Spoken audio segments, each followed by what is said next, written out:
സ്നേഹം എന്തൊരു സ്നേഹം പാപികളാം നരരിൽ. എന്തൊരു സ്നേഹം എന്തൊരു സ്നേഹം പാപികളാം നരരിൽ. നൊന്തു നൊന്തു ചങ്കുടഞ്ഞു കാണൻ വെടിയുകയാ. നൊന്തു നൊന്തു ചങ്കുടഞ്ഞു കാണൻ വെടിയുകയാ. ദൈവനാമത്തിന് മഹത്വമുണ്ടാകട്ടെ.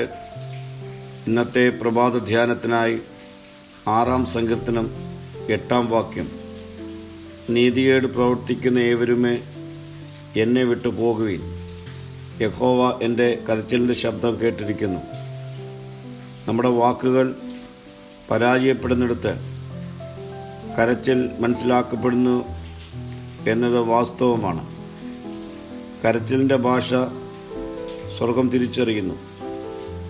തനിക്ക് പ്രത്യാശാനിർഭയമായ ഒരു ഭാവിയുണ്ട് എന്ന് സങ്കീർത്തനക്കാരൻ ഈ വാക്യത്തിലൂടെ പ്രസ്താവിക്കുന്നു. ഈ പ്രത്യാശയുടെ അടിസ്ഥാനം യഹോവ എൻ്റെ കരച്ചിലിൻ്റെ ശബ്ദം കേട്ടിരിക്കുന്നു എന്നുള്ള ഉറപ്പാണ്.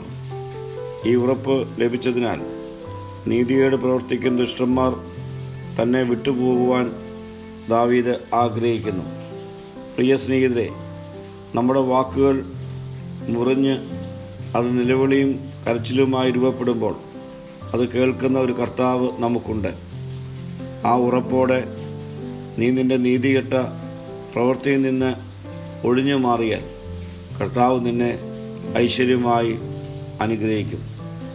പ്രാർത്ഥിക്കാം. കർത്താവേ, എൻ്റെ കരച്ചിലിന് നീ മറുപടി അയക്കണമേ. മഹത്വം നീ എടുക്കണം. യേശുവിൻ്റെ നാമത്തിൽ തന്നെ. ആമീൻ.